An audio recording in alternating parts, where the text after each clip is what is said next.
Baby മാധ്യമങ്ങളെ കാണുന്നു. തത്സമയ ദൃശ്യത്തിലേക്ക്. കളി ഒന്ന് വെളുപ്പാങ്കാലത്ത് 2:30-ക്കാണ്, അത് ലൂസേഴ്സ് ഫൈനലാണെന്ന് തോന്നുന്നു. ഫൈനല് രാത്രി 12:30-ക്കാണ്. ആ സമയത്ത് വിദ്യുത് ശക്തി നഷ്ടപ്പെടാതിരിക്കാൻ പ്രത്യേകം ശ്രദ്ധിക്കണം. പക്ഷെ ആ സമയത്ത് മാത്രമല്ല, വിദ്യുത് ശക്തി പൊതുവിൽ നഷ്ടപ്പെടാതിരിക്കാൻ വേണ്ട കരുതൽ ഇപ്പോൾ ഈ പല വിസ്മയങ്ങളും തീർക്കുന്ന ഈ ഗവൺമെൻറ് വിദ്യുത് ശക്തി ലഭ്യമാക്കുക തുടങ്ങിയ പ്രാഥമിക പ്രവൃത്തികൾ ചെയ്യുന്ന കാര്യത്തിൽ സംസ്ഥാന ഗവൺമെന്റ് ഉത്തരവാദിത്വം നിർവഹിക്കണമെന്നാണ് പറയാനുള്ളത്. മറ്റൊരു കാര്യം, വലിയ ചുടുകാട്ടിലെ VS സ്മാരകവുമായി ബന്ധപ്പെട്ട് ഇപ്പം പുന്നപ്ര വയലാർ സമരസേനാനി PK ചന്ദ്രന്റെ കുടുംബം എതിർപ്പ് അറിയിച്ചിട്ടുണ്ട്. ME ഗോവിന്ദനെയൊക്കെ നേരിട്ട് തന്നെ എതിർപ്പ് അറിയിച്ചിട്ടുണ്ട്. അപ്പം എന്താണ് അതിൽ? അത് വലിയ ചുടുകാട്ടിലെ കാര്യങ്ങൾ നോക്കുന്നത് CPM-ഉം CPI-യും കൂടെ സംയുക്തമായിട്ടാണ്. അതിൻ്റെ വാതിലിൻ്റെ തന്നെ താക്കോല് CPI-യുടെ കയ്യിലും ഒരു താക്കോലുണ്ട്, CPM-ന്റെ കയ്യിലും ഒരു താക്കോലുണ്ട്. കഴിഞ്ഞ ദിവസം എൻ്റെ പേരക്കുട്ടികളൊക്കെ ആയിട്ട് വലിയ ചുടുകാട്ടി പോയിരുന്നു. ആലപ്പുഴ വേറൊരു ആവശ്യത്തിന് പോയപ്പോൾ അവരെയൊക്കെ ഇത് പരിചയപ്പെടുത്തണമല്ലോ, രക്തസാക്ഷികളെക്കുറിച്ച്. അപ്പം എനിക്ക് മുൻകൂട്ടി പറഞ്ഞ താക്കോല് അറേഞ്ച് ചെയ്യേണ്ടി വന്നു.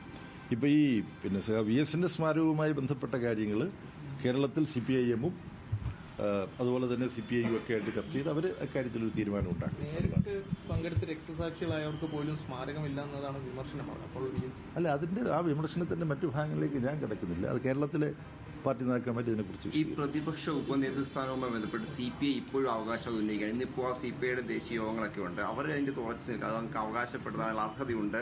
ദേശീയ നേതൃത്വം ഇടപെടൽ നടത്തുന്ന വിഷയത്തിൽ ഇല്ല. ഇക്കാര്യവും കേരളത്തിൽ CPI-ക്കും CPIM-നും വളരെ പ്രാപ്തരായ നേതാക്കന്മാരുണ്ടല്ലോ, പ്രഗത്ഭരായിട്ടുള്ള നേതാക്കന്മാരുണ്ടല്ലോ. അവരവിടെ ചർച്ച ചെയ്ത് അവർക്ക് പരിഹാരം കണ്ടെത്താൻ.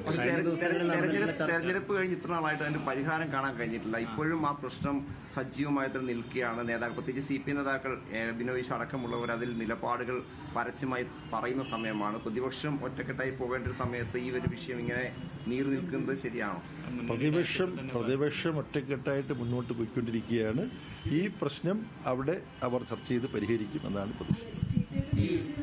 പാർലമെന്റ് സമ്മേളനം പാർലമെന്റ് സമ്മേളനമൊക്കെ വരാൻ പോകണം. അപ്പോൾ ഈ കഴിഞ്ഞ ഇന്ത്യ സഖ്യ യോഗത്തിന് ശേഷം കോൺഗ്രസുമായുള്ള ബന്ധത്തിൽ വലിയ ഉലച്ചിലൊക്കെ ഉണ്ടായിട്ടുണ്ട്.